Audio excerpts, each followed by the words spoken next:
दोस्तों, जब बार बार आप अपनी ऊर्जा सकारात्मक रूप से इस ब्रह्मांड को देते हैं, जानबूझ के कॉन्शियस लिविंग की प्रैक्टिस करते हैं, यानी सोच समझ के जिंदगी जीने की प्रैक्टिस करते हैं, तब ऑटोमेटिकली आप एक इंसान बनते हैं। आप और पवित्र बनते हैं, आप और ज्यादा प्योर बनते हैं। और जिसके अंदर प्योरिटी है, उसकी प्योरिटी की परीक्षा भी भगवान कभी कभी लेगा। कभी आपको दुख देके कि देखते हैं तेरे में कितनी प्योरिटी है, कभी आपको परेशान करके, कभी आपको पैसों की प्रॉब्लम्स देके, कभी आपको परिवार की प्रॉब्लम्स देके आपकी प्योरिटी, आपकी शक्ति, आपकी अद्भुत ऊर्जा का टेस्ट होगा हर बार। और इस अद्भुत ऊर्जा का टेस्ट में आप पास हो सके, इसके लिए एक चीज आपको सभी को रोज करनी है, वो है कॉन्शियसली जीने की प्रैक्टिस, सोच समझ के जीने की प्रैक्टिस। एंड सोच समझ के जीने की प्रैक्टिस में बहुत इंपॉर्टेंट है सुबह जल्दी उठना, क्योंकि सुबह का 15 मिनट, 20 मिनट, 1 घंटा, 2 घंटा, जो भी आप जल्दी उठ गए, 4 बजे उठ गए, आप हमारे साथ कमांडो ट्रेनिंग जैसी ट्रेनिंग में जुड़ गए, तो 1000% आपको 2 घंटे, 3 घंटे मिल सकते हैं सुबह के। और 2-3 घंटे जब आपको सुबह सुबह की ऊर्जा के मिलते हैं, तो आपका डायरेक्ट कनेक्शन परमात्मा के साथ होता है।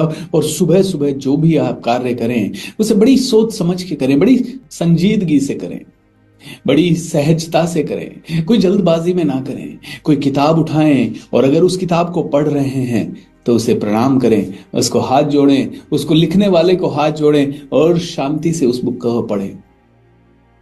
जब किसी भी चीज को आप प्रणाम करके उसका इस्तेमाल करने लगते हैं, तो ऑटोमेटिकली एक श्रद्धा की भावना आपके अंदर उस चीज की तरफ आने लगती है, एंड वो चीज भी आपको श्रद्धा से देखने लगती है। आप कहेंगे किताब ये तो निर्जीव वस्तु है, ये मुझे कैसे देखेगी? अरे दोस्तों, आपके और मेरे लिए ये निर्जीव दिख सकती है, क्योंकि ये हमारी तरह सांस नहीं ले रही, ये हमारी तरह एक जगह से उठ के दूसरी जगह जा नहीं रही, लेकिन इसमें भी प्राण है, क्योंकि ये भी ऊर्जा है। इस ब्रह्मांड की हर चीज ऊर्जा है, एक ऊर्जा है इस संसार में, और आप और मैं सेम ऊर्जा है, सिर्फ एक ऊर्जा है। ऊर्जा का कोई बहुवचन नहीं है, ऊर्जा के कोई प्लूरल नहीं है। एक एटम को तोड़ते हैं तो उसमें से ऊर्जा निकलती है। फिजिक्स कहता है सबसे छोटी इकाई एटम है, और एटम को तोड़ा जाए तो उसमें सिर्फ ऊर्जा है। आपने देखा होगा, आपने पढ़ा होगा, मैं साइंस का ज्ञाता तो नहीं, मुझसे कुछ गलती हो जाए साइंस में तो माफ कीजिएगा, लेकिन मैंने ये पढ़ा है कि न्यूट्रॉन, इलेक्ट्रॉन, प्रोटॉन, ये सारी चीजें होती है, और एटम है। उसको फर्दर आप ब्रेक करते जाएं तो आपको सिर्फ ऊर्जा दिखाई देगी। तो यानी कि हर चीज ऊर्जा है, और हर चीज ऊर्जा से ही बनी हुई है। तो वो पेपर भी ऊर्जा है, और मैं भी ऊर्जा हूं, वो कार भी ऊर्जा है, और वो संसार की हर एक चीज ऊर्जा है। जब सभी चीजें ऊर्जा है तो सभी चीजें कनेक्टेड है, क्योंकि कितनी ऊर्जा है? 1 एनर्जी है। जब आप किसी चीज को सम्मान देते हैं तो वो ऊर्जा भी आपको सम्मान करती है। और जब एक आदमी को जब आप प्रणाम करते हैं तो 50 आदमी जब देखते हैं तो वो कहते हैं ये कितना विनम्र व्यक्ति है। ऐसे ही जब एक चीज को आप प्रणाम करते हैं और उसे दिल से डील करते हैं, तो ऑटोमेटिकली संसार की सारी शक्तियां आपके साथ अलाइन होने लगती है, क्योंकि वो देखती है ये विनम्र व्यक्ति है, ये जानता है, ये जानता है। ये ब्रह्मांड आपको टेस्ट के थ्रू गुजारेगा, आपको तकलीफें देगा, आपको आपको परेशानी देगा, ये परखने के लिए कि क्या आप सच में काबिल हो, क्या आप सच में दिव्य शक्तियों के काबिल हो, क्या आप सच में इस संसार की सारी पावर के काबिल हो, क्या आप सच में राज करने के काबिल हो, क्या आप सच में लोगों को लीड करने के काबिल हो। लेकिन उन टेस्ट के पलों में आप अपना ही समाधान नहीं कर पाए तो आपको लीडरशिप पोजीशन नहीं मिलेगी। अगर उस तकलीफ के क्षणों में आप अपना माइंड सेट कंट्रोल नहीं कर पाए, अपने आप को कंट्रोल नहीं कर पाए, अपने विचारों को कंट्रोल नहीं कर पाए, सोच समझ के जीवन नहीं जी पाए, तो ये ब्रह्मांड को संकेत होगा कि आप काबिल नहीं हैं। एक इंसान थोड़ा सा तकलीफ आते ही रोने लगता है, चिल्लाने लगता है, परेशान होने लगता है, मेरे साथ ऐसा क्यों हो गया, भगवान मेरे साथ ऐसा क्या किया, क्यों किया, मैंने तो हमेशा अच्छा किया, टेस्ट हो गया और आप टेस्ट में फेल हो गए। भगवान कहेगा अभी तुझे बहुत शक्ति की जरूरत है, अभी तुझे बहुत बहुत काम करने बाकी है, अगले जन्म में तेरा बेड़ा पार करेंगे, या फिर सुधर जा, अभी सीख जा, अभी समझ जा कि दुख और सुख एक ही सिक्के के दो पहलू हैं, दोनों आएंगे, एक साथ आएंगे। कभी ये आएगा तो कभी ये आएगा, जैसे धूप और छांव एक ही सिक्के के पहलू हैं, जैसे बुराई और अच्छाई एक ही सिक्के के पहलू हैं, जैसे दिन के बिना रात को पहचानना मुश्किल है और रात के बिना दिन को पहचानना मुश्किल है, उजाला नहीं होगा तो अंधेरे का पता नहीं चलेगा और अंधेरा नहीं होगा तो उजाले का पता नहीं चलेगा। अगर काला नहीं होगा तो सफेद का पता नहीं चलेगा। ये एक ही सिक्के के दो पहलू हैं। एंड इसीलिए दुख तो आएगा, आपको टेस्ट करने के लिए आएगा। बताएं और आप मुस्कुराते रहें, आप उसे स्वीकार करें। I love you, thank you so much. अभी आप आ गए, I know it's test, right, I am ready for the test, bring it on, bring it on.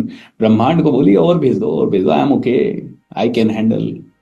जो इंसान ज्यादा लोगों की प्रॉब्लम डील कर पाता है वो उतना ही सक्षम हो जाता है। एक बच्चा जब छोटा होता है, 10 साल 15 साल तक का होता है, माता पिता सारी प्रॉब्लम्स देख लेते हैं तो वो निश्चिंत होके सोता है। छुट्टी है, 8 घंटे सोएगा, 12 घंटे सोएगा, खेलेगा कूदेगा, खाएगा पिएगा, इतनी सी उसकी दुनिया हो जाती है। अचानक से उस बच्चे को बड़ी रिस्पॉन्सिबिलिटी दे दो, वो घबरा जाएगा। लेकिन उसको धीरे धीरे थोड़ी थोड़ी रिस्पॉन्सिबिलिटी देते देते देते देते फिर उसकी एक दिन शादी करा दो, फिर उसे कमाने के लिए रिस्पॉन्सिबिलिटी दे दो, उसके बच्चों की रिस्पॉन्सिबिलिटी आ जाएगी। अब वो पूरे परिवार का भरण पोषण करने लायक हो जाता है। अब वो सारे एग्जाम्स पास कर चुका है। अब वो अकेला सक्षम है 5 लोगों के परिवार को चलाने के लिए, या फिर 5 लोगों के परिवार को चलाने के लिए 500 लोगों को सैलरी देने के लिए सक्षम है। 500 घर चलाने के लिए वो सक्षम हो गया है। जो जितने ज्यादा सहजता के साथ टेस्ट्स को पास करेगा, स्माइल के साथ इन टेस्ट से गुजरेगा, वो इंसान उतना सॉलिड होगा, उतना सॉलिड होगा। तो सॉलिड बने, ये ब्रह्मांड के दिए गए सभी टेस्ट को पास करें, हंसते हंसते पास करें। तो प्रणाम करके आप चीजों को ग्रहण करें, प्रणाम करके। और ये प्रणाम शायद दिन भर में पॉसिबल नहीं होगा। दिन भर आप भाग रहे हैं, फटाक से किताब उठाई, फटाक से पढ़ ली, जल्दी से आपने डायरी उठाई, उसमें कुछ लिख दिया, जल्दी से लैपटॉप खोला, उसमें कुछ कर दिया। लेकिन इस समय सुबह का समय है, प्रणाम करें। Thank you so much for serving me, मुझे आप सर्व कर रहे हैं, I really love you, thank you so much. अपने मोबाइल को भी कह सकते हैं thank you so much, I love you, thank you once again. Conscious living यानी सोच समझ के जीना, यानी कि चीजों की शक्तियों को समझना। ये चीज एक दिन के लिए खराब हो जाए, आप कितने विचलित हो जाते हैं। इसीलिए सोच समझ के जिंदगी जी। जो भोजन है उसे प्रणाम करके ग्रहण करें, दिन में एटलीस्ट एक बार। तो इससे आदत डलेगी, फिर धीरे धीरे ये दिन में 2 बार हो सकता है, फिर दिन में धीरे धीरे ये 4 बार हो सकता है, फिर हर पल प्रणाम ही निकलेगा, और फिर हर पल स्वर्ग हो जाएगा। स्वर्ग भी यहीं, नर्क भी यहीं। जो आप ऊर्जा डालेंगे वो ही बन जाएगा। इस कहते हैं कि अपने आप में, इस ब्रह्मांड में, आज के आसपास के वातावरण में अपने आप में कोई ताकत नहीं है। आप इसे जो शक्ति देंगे वही ये बन जाएगा, वैसा ही ये बिहेव करेगा। इट्स लाइक इस कमरे में बहुत सारे स्विच हैं, जो मैं जलाऊंगा वही लाइट जलेगी। वैसे ही जो रोशनी आप चाहेंगे वही रोशनी आपके जीवन में आएगी। How wonderful.